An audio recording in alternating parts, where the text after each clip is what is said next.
انہیں یہ مشورہ دیا کہ ایسا نہ کرو، بلکہ جو مسجد حرام میں، خانہ کعبہ میں صبح سب سے پہلے داخل ہو، سارے اس کے فیصلے کو تسلیم کر لو۔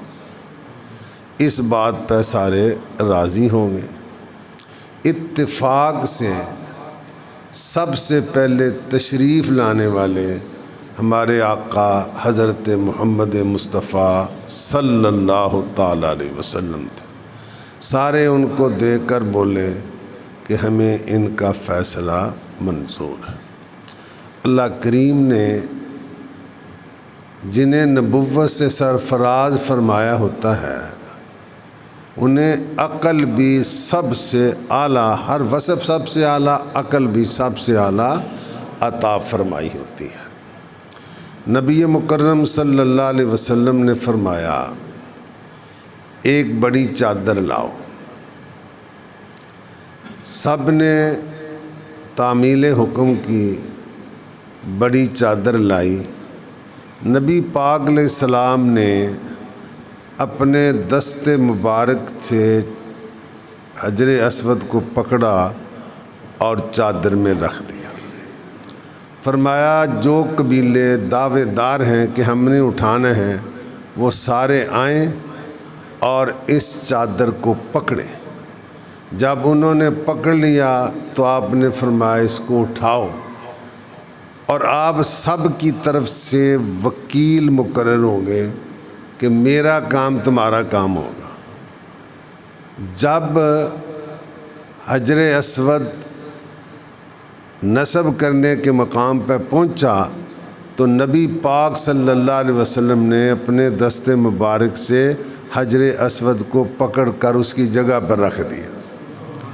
آپ کی اس حسن تدبیر سے کچھ تو خون سے بچ گئے، اور کسی کو کسی پر ترجیح بھی نہیں ہوئی، کسی کی دل شکنی بھی نہیں ہوئی کہ ہمیں پیچھے کیا گیا ہے، ان کو آگے، سب کو برابری کا حصہ دے کر کچھ تو خون لڑائی جھگڑے سے آقا نے محفوظ فرما دی۔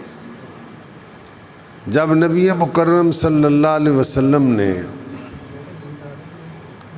نبوت آپ پر وحی نازل ہوئی تو ابتدا میں خفیہ طور پر تبلیغ ہوتی تھی، اعلانیہ عبادت نہیں ہوتی تھی۔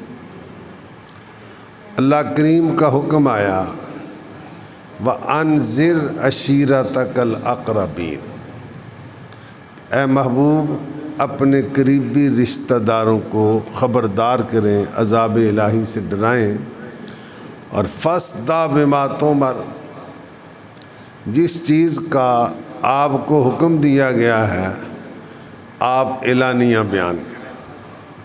جب یہ حکم نازل ہوا، حضور علیہ السلام صفا پہاڑی پر چڑھے۔ آپ نے قبیلوں کا نام لے کر بلایا، سارے قبائل جمع ہو گئے۔ آپ نے فرمایا کہ اگر میں یہ کہوں کہ اس پہاڑی کی پیچھے سے ایک دشمن آ رہا ہے جو تم پر حملہ کر کے تمہیں تباہ کر دے گا، کیا تم میری بات مان جاؤ گے؟ سارے بیک زبان بولے، آپ کا بچپن ہم میں گزرا ہے، لڑکپن ہم میں گزرا ہے، جوانی ہم نے دیکھی ہے، ما جربنا علیک الا صدقا، آپ کی زبان سے ہم نے سچ کے علاوہ کبھی کچھ سنا ہی نہیں۔ جب آپ نے ان سے اپنی صداقت کا اقرار کیا تو گویا انہوں نے یہ کہا کہ لشکر کے آثار نہیں، لشکر کی کوئی نشانی نہیں ہے، مگر اگر آپ کہیں گے تو ہم مان جائیں گے، اس لیے کہ ہماری نگاہوں کو دھوکہ ہو سکتا ہے، آپ کی زبان سے غلط بات نہیں نکل سکتی۔ پھر آپ نے اصل مقصد کو بیان کیا کہ اللہ کو ایک مانو، یہ بتوں کو چھوڑ دو۔ تو ظاہر بات ہے کہ اپنے آبائی مذہب کو چھوڑنا کوئی آسان کام نہیں ہوتا۔ ابو لہب کہنے لگا اتبن لکا لہذا جماعتنا الیاذ باللہ، کہ آپ نے کیا، اس نے جو جملہ بولا میرے منہ سے نکلتا ہی نہیں ہے کہ کیا آپ نے ہمیں اسی لیے جمع کیا تھا؟ تو سرکار نے اس کا جواب نہیں دیا، مگر اللہ کریم نے پوری صورت اس کی مذمت میں نازل فرمائی، تبت یدا ابی لہب وتب ما اغنا عنہ مالہ وما کسب سیصلی نارا ذات لہب وامرأتہ حمالۃ الحطب فی جیدہا، کہ ابو لہب ہلاک ہو گیا، اس کی مال، اس کی کمائی اس کے کام نہیں آئی، اور وہ اس کی بیوی جو لکڑیاں جمع کرنے والی تھی وہ آگ میں جائے گی وغیرہ وغیرہ۔ تو اب حضور علیہ السلام نے تبلیغ کرنے سے پہلے اپنا آپ پیش فرمایا، خدا کا حکم سنانے سے پہلے انہیں اپنی صداقت کا اقرار کرایا، اور قرآن کہتا ہے فَقَدْ لَبِثْتُ فِيكُمْ عُمُرًا مِّن قَبْلِهِ أَفَلَا تَعْقِلُونَ، کہ میں نے تم میں اپنی زندگی کا ایک حصہ گزارا ہے، تمہیں ابھی بھی سمجھ نہیں آئی کہ جو انسانوں کے بارے میں غلط بیانی سے کام نہیں لیتا ہے وہ خدا کے بارے میں جھوٹ کیسے بول سکتا ہے کہ اللہ نے وحی نہ بھیجی ہو؟ تو سرکار کی صداقت کی سارے گواہی دیتے ہیں، اور ہم نبی علیہ السلام کی امتی ہیں، حضور کے غلام ہیں۔ تو غلام کا شیوا یہ ہے، ہونا چاہیے کہ وہ اپنے آقا کی تعلیمات پر عمل کرے۔ میرے آقا نے فرمایا علیکم بالصدق، سچ کو اختیار کرو، فإن الصدق یہدی الی البر، اس لیے کہ سچ نیکی کا راستہ بتاتا ہے، وإن الصدق وإن البر یہدی الی الجنہ، اور نیکی بندے کو جنت کی طرف لے جاتی ہے۔ لا یزال الرجل یصدق ویتحری فی الصدق حتی یکتب عند اللہ صدیقا، او کما قال، کہ آدمی مسلسل سچ بولتا رہتا ہے، سچ میں کوشش کرتا ہے، یہاں تک کہ اللہ کی بارگاہ میں لکھا جاتا ہے یہ بڑا ہی سچا ہے۔ اور فرمایا ایاکم والکذب، جھوٹ سے بچو، فإن الکذب یہدی الی الفجور، جھوٹ بندے کو گناہ کی طرف لے جاتا ہے، وإن الفجور یہدی الی النار، اور گناہ بندے کو آگ کی طرف لے جاتا ہے۔ میرے آقا نے سچ کی تعلیم دی ہے، اس لیے امتی کا کام ہے۔ اگر ہم یہ کہتے ہیں کہ ہم نے نبی کا دامن پکڑا ہوا ہے، تو اکثر میں کہتا ہوں دامن کسی کپڑا پکڑنے کا نام نہیں ہے، کہ اس کا مطلب ہے کہ ان کی تعلیمات پر عمل کیا جائے، ان کی سیرت پر عمل کیا جائے۔ اور میں اکثر یہ جملہ بولتا ہوں کہ دنیا اور آخرت میں کامیابی کا ایک ہی راستہ ہے، وہ ہے کہ نبی کے سچے عملی غلام بن جائے، دنیا میں بھی کامیابی اور آخرت میں بھی کامیابی۔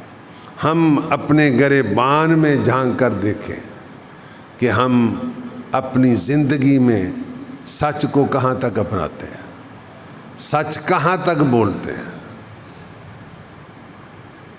اور یاد رکھے کہ مذاق کا جھوٹ بھی جھوٹ ہوتا ہے۔ اب جو لوگ بہت گپا مار کے لوگوں نے بہت ہنسائے کے اندر زندہ دل ہے، سرکار اسے مردہ دل فرماتے ہیں۔ ایسی ہے نا کہ بڑا بڑا زندہ دل، دیکھو خوش دلی، تبسم، ساتھیوں کا دل خوش کرنا، یہ تو نبی کی سنت ہے، مگر کوئی بات بھی خلاف واقعہ نہیں ہونی چاہیے۔ نبی پاک علیہ السلام بعض اوقات صحابہ سے دل لگی فرماتے تھے، خوش طبعی فرماتے تھے، مگر کوئی بات بھی خلاف واقعہ نہیں ہوتی تھی۔ ایک دفعہ ایک آدمی آیا، حضور مجھے سواری کے لیے اونٹ عطا فرما دیں۔ تو حضور نے فرمایا اسے اونٹ کا بچہ دے دو۔ وہ عرض کرتا ہے یا رسول اللہ میں نے بچے کو کیا کرنا ہے؟ فرمایا بڑا اونٹ بھی تو کسی اونٹ کا بچہ ہی ہوگا۔ تو مطلب یہ کہ خوش طبعی بھی ہو گئی مگر خلاف واقعہ بات بھی نہیں۔ ایک مرتبہ غالباً آپ نے اپنی پھپھی حضرت صفیہ رضی اللہ تعالی عنہا کو فرمایا کہ کوئی بوڑھی عورت جنت میں نہیں جائے گی۔ وہ گھبرا گئی، پریشان ہو گئی۔ تو جب آپ نے ان کی گھبراہٹ کو دیکھا فرمایا وہاں کوئی بوڑھا نہیں ہوگا، وہاں سارے جوان ہی ہوں گے۔ مطلب یہ کہ خوش طبعی بھی ہے اور خلاف واقعہ، خلاف حقیقت، کیونکہ حضور نے فرمایا ایک آدمی نا سرکار کی ہر باتیں لکھ لیتے تھے۔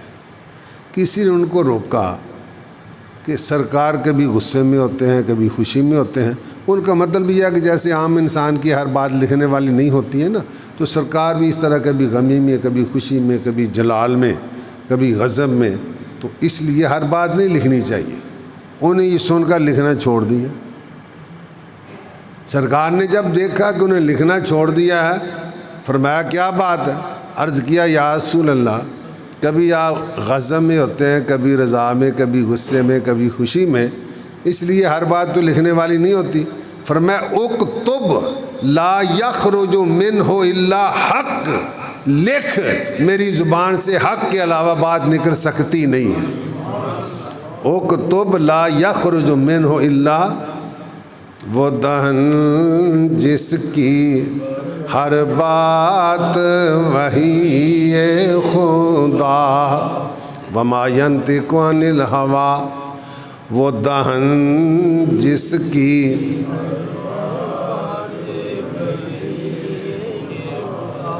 چشمہ علم و حکمت، سلام چشمہ علم و حکمت۔ اور حضور علیہ السلام نے فرمایا ہے آیت المنافق ثلاث، منافق کی 3 نشانیاں، اذا حدث کذب، واذا وعد اخلف، واذا اؤتمن خان، اور ایک روایت میں ہے اذا خاصم فجر، کہ جب بات کرتا ہے جھوٹ بولتا ہے، وعدہ کرتا ہے خلاف ورزی کرتا ہے، جب اسے امانت دی جائے تو اس میں خیانت کرتا ہے، جب کسی سے جھگڑے تو گالیاں دیتا ہے۔ ایک ہوتا ہے منافق اعتقادی، ایک ہوتا ہے منافق عملی۔ منافق اعتقادی تو دل میں کفر چھپاتا ہے، زبان سے ایمان کو ظاہر کرتا ہے۔ عقیدے کا منافق یہ تو ان المنافقین فی الدرک الاسفل من النار، یہ آگ کے سب سے نچلے گڑھے میں ہو۔ ایک ہے کہ ہے تو اعتقادی مومن ہے مگر کام مومنوں والے نہیں ہیں۔ جھوٹ بولنا مومن کا شیوا، مومن کا کام، وعدہ خلافی مومن کا کام، اور امانت میں خیانت کرنا اور گالیاں دینا۔ ایک حدیث یاد ہے کہ حضور علیہ السلام نے فرمایا ماں باپ کو گالی دینا گناہ کبیرہ ہے۔ صحابہ نے کہ حل یشتم الرجل والدیہ، کیا کوئی ماں باپ کو گالی دیتا؟ اس زمانے میں یہ تصور ہی نہیں تھا نا، آج کل تو بہت کچھ ہوتا۔ تو حضور نے فرمایا آدمی کسی کے ماں باپ کو گالی دے، اس کے بدلے وہ اس کے ماں باپ کو گالی دے، کسی کے ماں باپ کو گالی دے کر اپنے ماں باپ کو گالی دلوانا اتنا ہی گناہ ہے جتنا خود گالی دینے کا۔ سیدھی سی بات بھی، کوئی کسی کے ماں باپ کو گالی دیتا ہے تو وہ جواب میں اس کے ماں باپ کو دعائیں تو نہیں نہ دے گا، اگر وہ کمزور ہے تو دور جا کے گالاں کٹ لے گا، سامنے نہیں بھی نکال سکتا.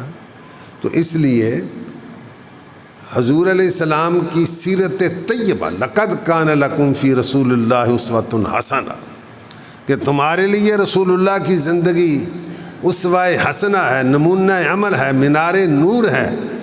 اس پر چل کر تم دنیا میں بھی عزت حاصل کر سکتے ہو، آخرت میں بھی سرخرو ہو سکتے.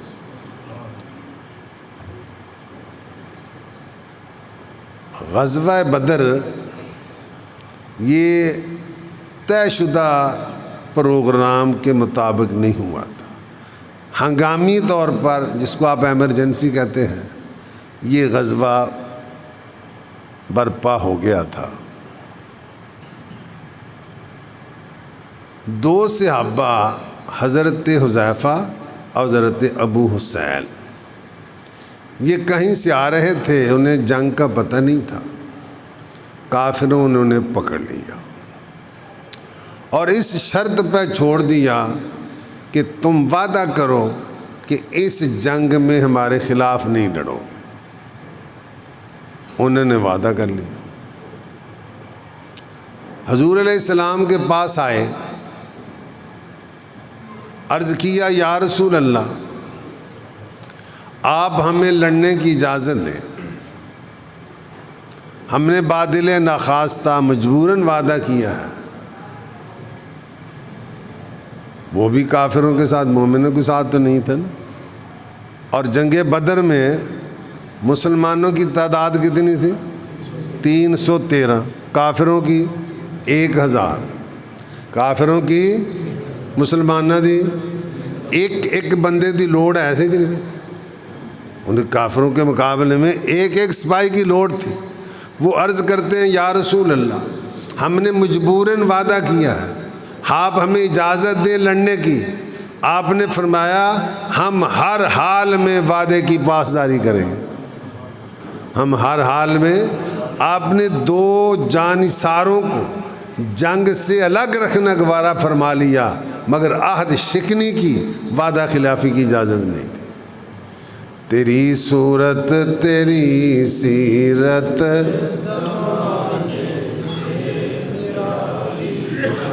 یا رسول اللہ، تیری صورت تیری سیرت زمانے سے نرالی ہے. تیری ہر ادا پیارے دلیل بے مثالی ہے. تیری ہر ادا پیارے دلیل بے مثالی ہے. ہم اپنے گریبان میں جان کے دیکھیں نا، ہم کس حق کا وعدہ پورا کرتے ہیں؟ وہ وعدہ ہی کیا جو وفا ہو گیا. اور حالانکہ اللہ فرماتا ہے وَأَوْفُوا بِالْعَهْدِ إِنَّ الْعَهْدَ كَانَ مَسْئُولًا، کہ جب تم کسی سے وعدہ کرو تو اس کو پورا کرو، اس لیے کہ قیامت کے دن وعدے کے بارے میں پوچھا جائے گا. قرآن ہے نا وَأَوْفُوا، پورا کرو، وفا کرو، بالعہد، وعدے کو.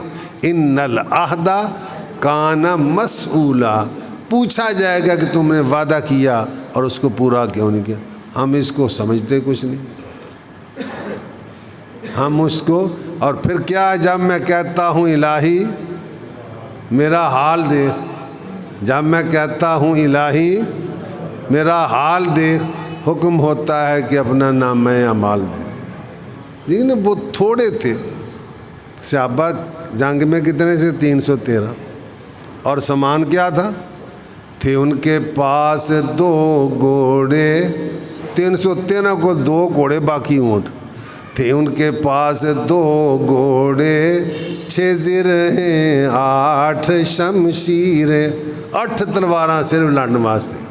ذرا کہتے ہیں جب جنگ کے موقع پر دشمن سے بچنے کے لیے لباس پہننا چاہتے تھے. ان کے پاس 2 گھوڑے 6 زرہیں 8 شمشیریں، لیکن بدلنے آئے تھے وہ لوگ دنیا بھر کی تقدیریں.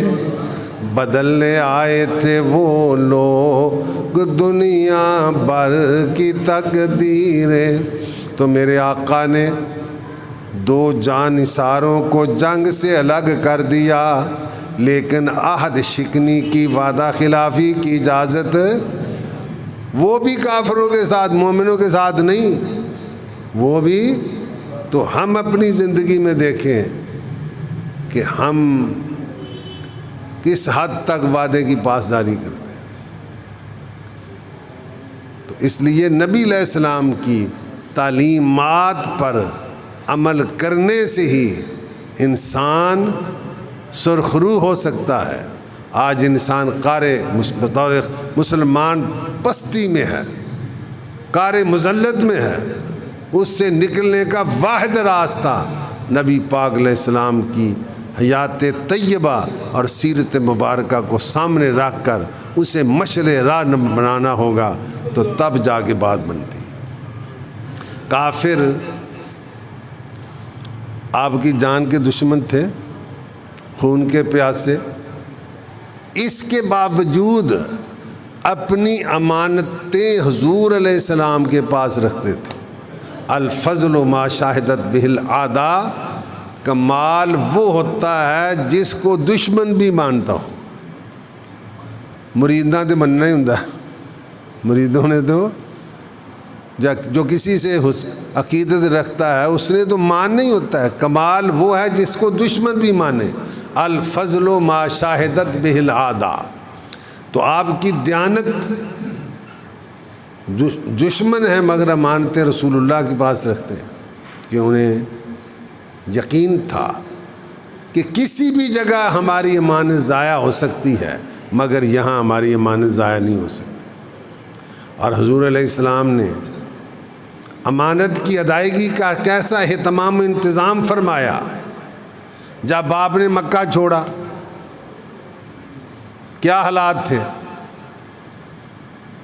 کافر تلواریں پکڑ کر آپ کے گھر کا محاصرہ کیے ہوئے کہ جس وقت یہ نکلیں گے ہم حملہ کر دیں گے، مگر واللہ یعصمک من الناس، اے محبوب اللہ آپ کی حفاظت فرمانے والا ہے۔ فانوس بن کے جس کی حفاظت ہوا کرے، وہ شمع کیسے بجھے جس کی حفاظت خدا کرے۔ تو یہ حالات تھے، دشمن محاصرہ کیے ہوئے ہیں، گھر کا گھیرا ڈالے ہوئے ہیں، تلواریں پکڑی ہوئی ہیں، حضور مکہ چھوڑنے والے ہیں، کافروں کی امانتیں پاس ہیں، مگر جب تک میرے آقا نے امانتوں کی واپسی کا انتظام نہیں کیا، مکہ کو نہیں چھوڑا، حضرت علی سے فرمایا تم میرے بستر پر لیٹو، ہم جا رہے ہیں، اور جس چیز کی یہ امانت ہے اس کے حوالے کر کے تو مدینہ منورہ واپس آ جا۔ تیرے خلق کو حق نے عظیم کہا، وَإِنَّكَ لَعَلَىٰ خلق عظیم۔ خلق کہتے ہیں سیرت کو، خلق سیرت، اور خلق صورت۔ معنی پہلے سن لو پھر شعر پڑھوں گا پھر کچھ سمجھتے آ جائیں۔ خلق کا معنی سیرت، خلق میں نے صورت، جمیل میں نے سونا، جمیل میں نے تیرے خلق کو حق نے عظیم کہا، تیری خلق کو حق نے جمیل کیا، کوئی تجھ سا ہوا ہے نہ ہوگا شاہ، کوئی تجھ سا ہوا ہے، کوئی تجھ سا ہوا ہے نہ ہوگا شاہ، تیرے خالق حسن ادا کی قسم، تیرے خالق حسن ادا کی قسم۔ اور نبی مکرم صلی اللہ علیہ وسلم کا خلق سیرت کے تمام پہلوؤں پر محیط ہے، مگر جب یہ عام بولا جاتا ہے اس کے زیادہ تر یہ پہلو لیا جاتا ہے کہ آپ دشمنوں کے ساتھ کس طرح پیش آتے تھے۔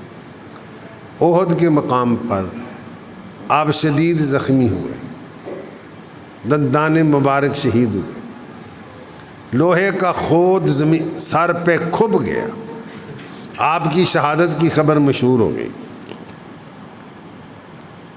صحابہ کرام رضی اللہ عنہم نے عرض کیا یا رسول اللہ ان کی ہلاکت کی دعا کریں۔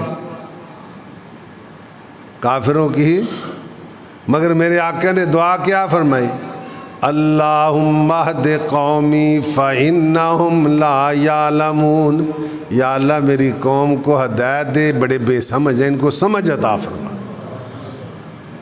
پروردگارا مرزگار ان کو معافی دے، وہ اللہ سے حضور دعا کرتے ہیں، پروردگارا مرزگار ان کو معافی دے، نہ کر ان کی خطاؤں کو شمار، ان کو معافی دے، نہ کر ان کی خطاؤں کو شمار، ان کو نہ کر ان کی خطاؤں کو شمار، ان کو معافی دے۔ صحابہ نے عرض کیا یا رسول اللہ یہ ہلاکت کی دعا کیسی؟ آپ نے فرمایا انما بعثت رحمہ ولم ابعث لعنا، میں رحمت بن کے آیا ہوں، بد دعائیں کرنے کے لیے نہیں آیا۔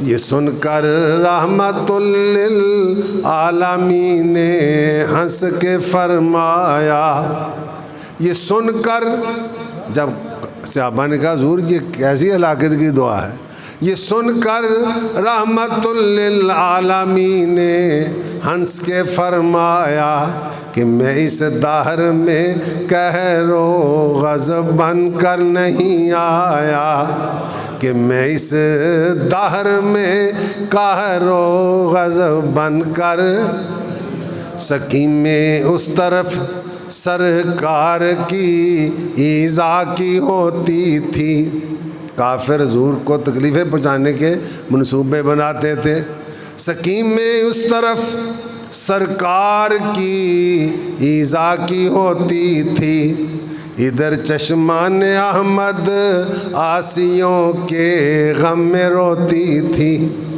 ادھر چشمان احمد ادھر یہ ارادے تھے محمد کو مٹا ڈالیں، ادھر یہ فکر تھی دنیا کو دوزخ سے بچا ڈالیں، ادھر یہ فکر تھی دنیا کو دوزخ سے بچا ڈالیں۔ اللہ مجھے اور سب مسلمانوں کو نبی علیہ السلام کی سیرت طیبہ کے مطابق